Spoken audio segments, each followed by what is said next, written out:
miss me? Because I did miss you. You know, time flies so fast, I can still get over from the Christmas special edition. Remember the gifts? Well, to confess, I wasn't able to formulate a solution in reality, but at least math did. So, to formally end 2021 and start 2022, let's cheers with the undeniably favorite subject of all. I am Francis Mandap, and this is the episode 2 of Mathematrix.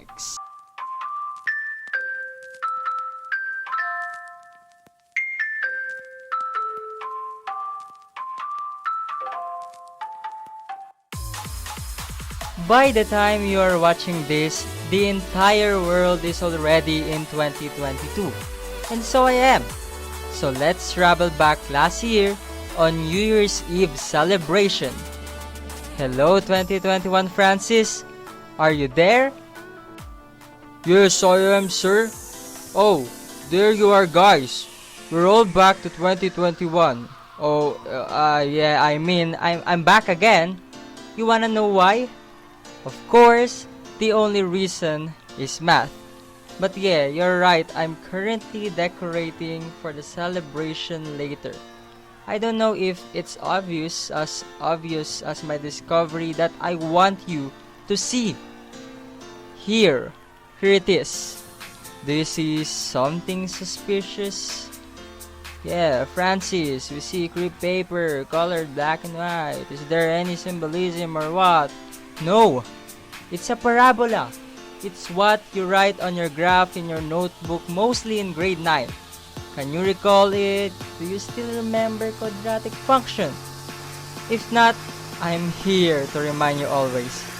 Yep, kidding aside, quadratic function is a function that can be written in a standard form of f of x is equal to ax squared plus bx plus c, wherein the a cannot be 0, and yeah, the graph of a quadratic function that is somewhat like U-shape is what we call parabola.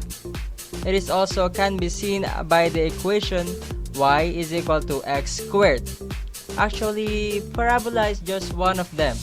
There's more of a graph of certain equations that I can show you. I just found this cute illustration in Facebook, and it goes like this. Y is equal to x, y is equal to x squared, y is equal to x cubed, y is equal to sine x, y is equal to cosine x, y is equal to tangent x, y is equal to cotangent x, y is equal to 1 over x, y is equal to negative 1 over x, y is equal to absolute value of x, y is equal to negative absolute value of x, y is equal to negative x, y is equal to log sub ax, y is equal to a to the x power, and x squared plus y squared is equal to a squared. The major reason why I keep on recalling this is it is connected to our lesson today, which could answer my problems in math and decorating. This is the 4 cases of end behavior for non-constant polynomial functions by the means of the leading coefficient test.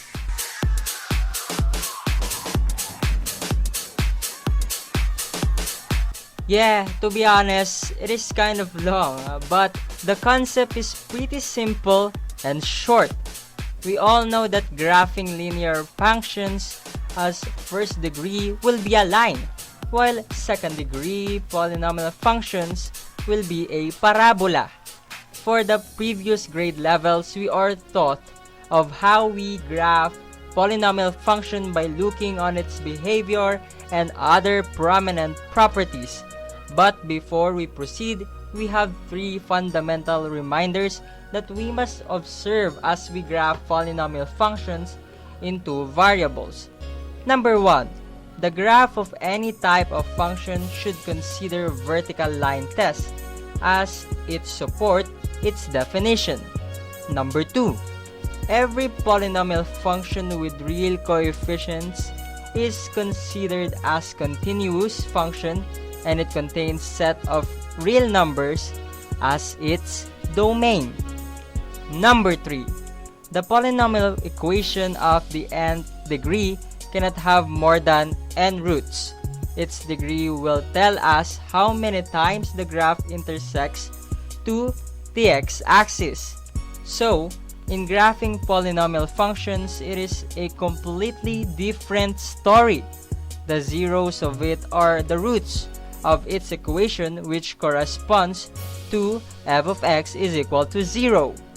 Then, these real roots rely to the point of intersection of the polynomial function's graph and as well as to x-axis. Another key point of a polynomial function is its end behavior. It is the behavior of the graph of a function to the far left or right. It also depends on the degree of the function and the sign of its leading coefficient, or the coefficient of the leading term, which has the highest power of the variable. For example, if we have this polynomial p of x is equal to 3x to the 4th power plus 7x cubed minus 2x squared plus 4x plus 6, the leading term will be 3x to the 4th power while the leading coefficient is 3. And now we are going to proceed to the 4 cases of leading coefficient test.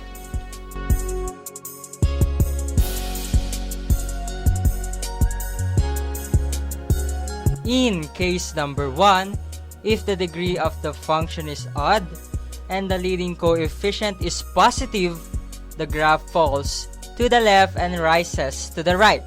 In case number 2, if the degree of the function is odd and the leading coefficient is negative, the graph rises to the left and falls to the right.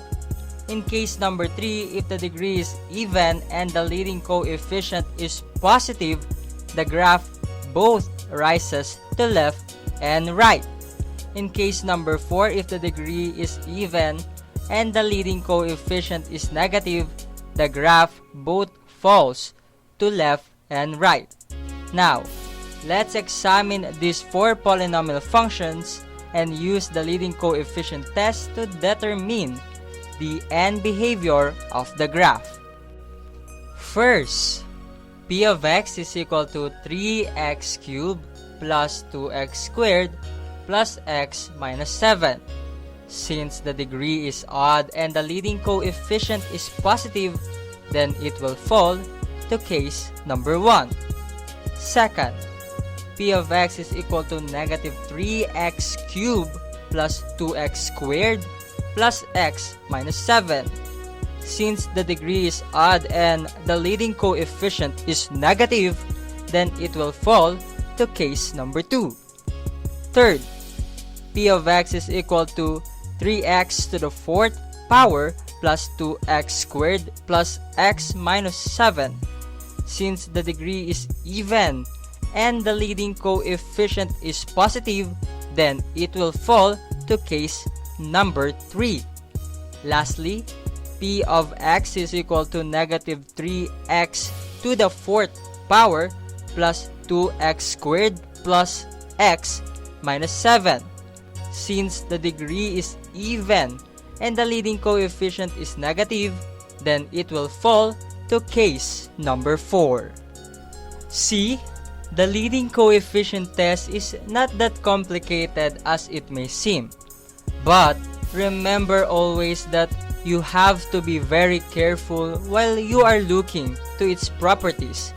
You may miss something that will possibly lead you to the erroneous space. You know, it is just like in life, because in reality, you have to foresee your ups and downs just like in graphing. We tend to graph our lives through odds and even, through positivity and negativity. We may not know when we are going to rise or when we are going to fall, but we could test something anew that could help us in the near future, not just for decorating our lives. 2022 is a very promising year, yet I know that it will be the same as the typical one. It will be a year of ups and downs, but it will also be another opportunity for us to meet and intersect the best versions of ourselves. Oh wow, would you look at that? Who said we cannot apply mathematics in real life? Of course we can! So, I guess I have to say goodbye for now. Again, I am Francis Mandap. See you on the next episode of Mathematrix here on Mathematrix. Happy 2022 everyone!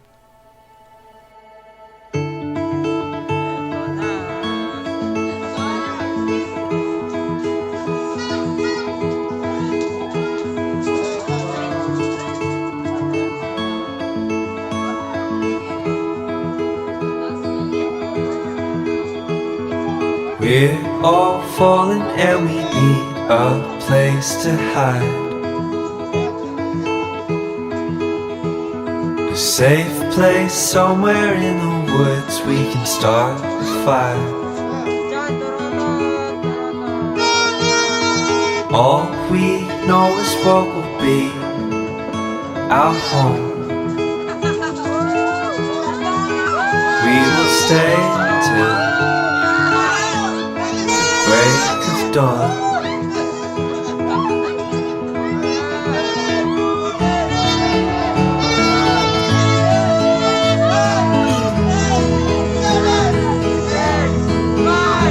The cold night takes us to a place to escape the chill.